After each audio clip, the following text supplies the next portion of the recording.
আসসালামু আলাইকুম। Hello everyone, কেমন আছো সবাই? আল্লাহর অশেষ রহমতে নিশ্চয়ই ভালো আছো, সুস্থ আছো। আমরাও ভালো আছি আলহামদুলিল্লাহ। ওয়েলকাম করছি ডেইলি একটি নতুন ব্লগে। বিসমিল্লাহির রহমানির রহিম। সন্ধ্যার নাস্তা দিয়ে আজকের ব্লগটা শুরু করলাম।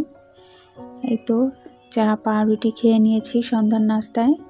আর এদিকে দেখো আরাফের পাপা এই যে অনেকগুলো ছোট মাছ নিয়ে এসেছে। আর অনেক দিন পরে ছোট মাছ এনেছে। আসলে আরাফ ছোট থাকার কারণে ওকে সামলিয়ে ছোট মাছ কাটাটা সবসময় হয়ে ওঠে না, যার কারণে আম্মু বলছিল যে ছোট মাছ পেলে নিয়ে আসতে। তো এই যে এর মধ্যে কিন্তু কয়েক ধরনের মাছ আছে, তো আম্মু সেগুলো আবার বেছে বেছে নিচ্ছে। আর মাছগুলো একদম ফ্রেশ তাজা। তো আম্মু আর আমি মিলে মাছগুলো কেটে পরিষ্কার করে ফ্রিজে রেখে দিয়েছিলাম। আর এই তো পরের দিন সকালে থেকে আবার শুরু করলাম। তো কিছু রুটি আর পরোটা ভেজে নিয়েছি। তো নাস্তা সেরে নিয়ে অন্যান্য কাজ শুরু করে দিব। আর আজকে তোমাদের মাঝে শেয়ার করব অনেক দিন পরে আম্মুর হাতে মাখানো কাজলি মাছ রান্না, এছাড়া মজার মজার ভর্তা খেলাম। আর হাজব্যান্ড আজকে শাকের বাজার বসিয়ে দিল, তার সব কিছুই থাকছে আজকের ভিডিওতে। তো এই যে নাস্তা খেয়ে নিয়েই দেখো কাজলি মাছ। আসলে আমি অনেক মাছই কিন্তু চিনি না, তবে এই মাছটা আমি কবে দেখেছি আমার মনে নেই। তো অনেক দিন আগে খেয়েছি, আমার মনেও নেই। তো আম্মু এই যে এগুলো বেছে বের করেছে। আর এই কাজলি মাছটা খেতে অসম্ভব মজা, যেহেতু খাওয়ার পরে ভয়েস দিচ্ছি। তো আম্মু হাতে মেখে আজকে মাছটা বসাবে। মাছটা ইচ্ছে করলে মশলা কষিয়েও রান্না করা যায়, তবে আজকে হাতে মাখিয়ে বসাবে। আর এই জন্যে এই তো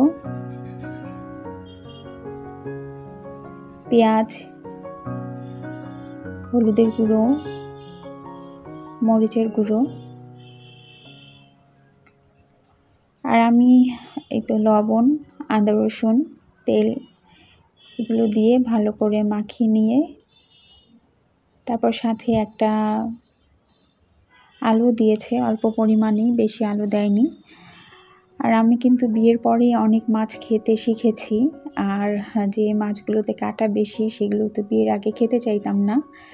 আম্মু কিন্তু মাছের কাঁটা বেছে দিলে তাহলে খেতাম, আর নয়তো না রান্না করা মাছ তো একদমই খেতে চাইতাম না।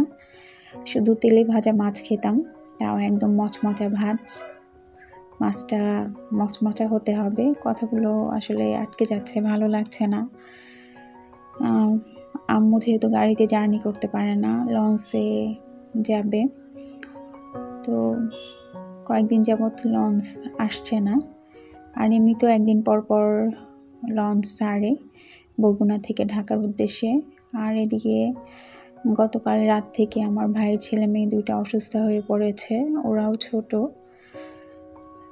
তো যার কারণে মনটা খুবই খারাপ। আম্মু তো খুবই টেনশন করছে, ওরাও ছোট। আর আমার ভাইয়ের বউ একা, ওদের সামলাতে খুবই কষ্ট হয়ে যাচ্ছে। তো সবাই তোমরা প্লিজ দোয়া করো আমার ভাইয়ের বাচ্চা দুটো যেন দ্রুত সুস্থ হয়ে যায়।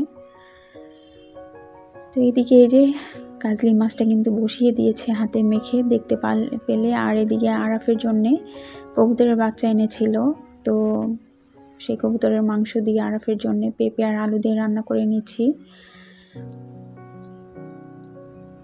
আর আমি যেটা বলতে নিচ্ছিলাম, তো কথাগুলো আটকে যাচ্ছে।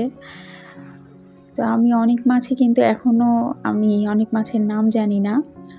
আর বিয়ের পরেই আমি মাছ বলো, শাকসবজি অনেক কিছুই খেতে শিখেছি। বিয়ের আগে অতটা খেতে চাইতাম না। তো এদিকে আরাফের তরকারিটাও কিন্তু প্রায় হয়ে এসেছে, কিছুক্ষণ পরে নামিয়ে নিব। আর আমাদের এই তো কাজলি মাছ রান্নাটাও কিন্তু হয়ে গেছে। দেখো দেখতে ভীষণ লোভনীয় হয়েছে, আর খেতেও কিন্তু অসম্ভব মজা।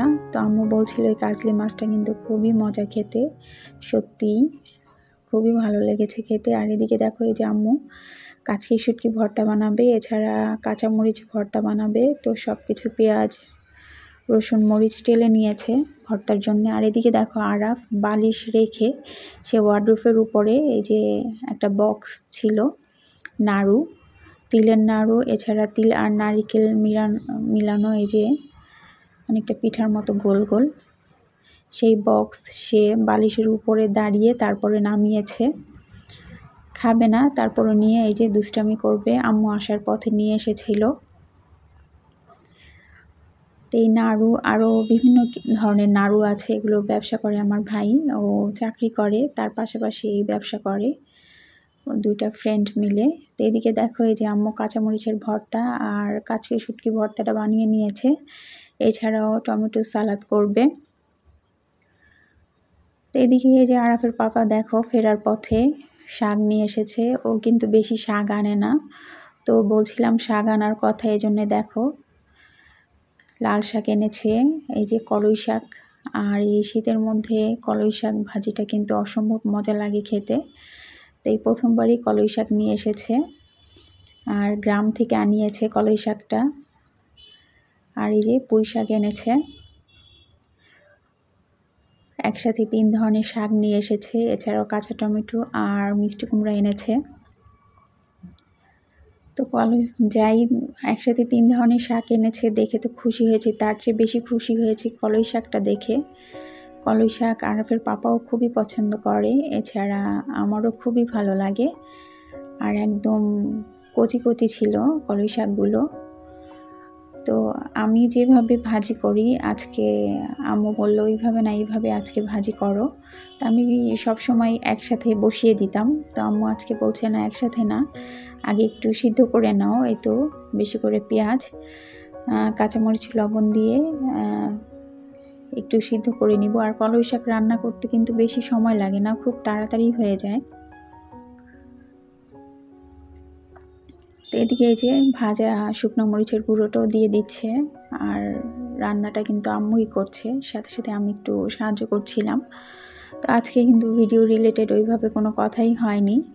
যারা এই পর্যন্ত ভিডিওটি কন্টিনিউ করছো, এখনও পর্যন্ত তোমাদের মূল্যবান লাইকটা দাওনি বা দিতে ভুলে গেছো, তারা কিন্তু অবশ্যই তোমাদের মূল্যবান লাইকটা দিয়ে সম্পূর্ণ ভিডিওটি দেখো, প্লিজ স্কিপ করো না, কারণ তোমাদের মূল্যবান লাইকের কারণেই কিন্তু আমার ভিডিওটা অন্যদের কাছে শেয়ার করতে সাহায্য করবে। তো অলরেডি যারা এই কাজটি করে দিয়েছো তাদের জানাই অসংখ্য অসংখ্য ধন্যবাদ। আর এই যে দেখো ডিম দিয়ে কলই শাকটা ভাজি করবে, আর ডিম দিয়ে কলই শাকটা ভাজি করলে কিন্তু খুবই ভালো লাগে খেতে।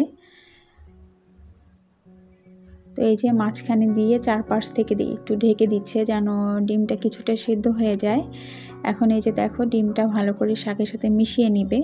আর নতুন যারা আমার ভিডিওটি দেখছো, ভিডিওটির কোনো অংশ যদি ভালো লাগে, যদি ইচ্ছে আমার চ্যানেলটাকে সাবস্ক্রাইব করবে, তাহলে অবশ্যই আমার চ্যানেলটাকে সাবস্ক্রাইব করে আমার পাশে থেকো, পাশে থাকা বেল বাটনটা প্রেস করে দিও, যাতে আমি ভিডিও আপলোড করার সাথে সাথে তোমরা নোটিফিকেশান পেয়ে যাও আর তোমাদের সময় মতো দেখে নিতে পারো।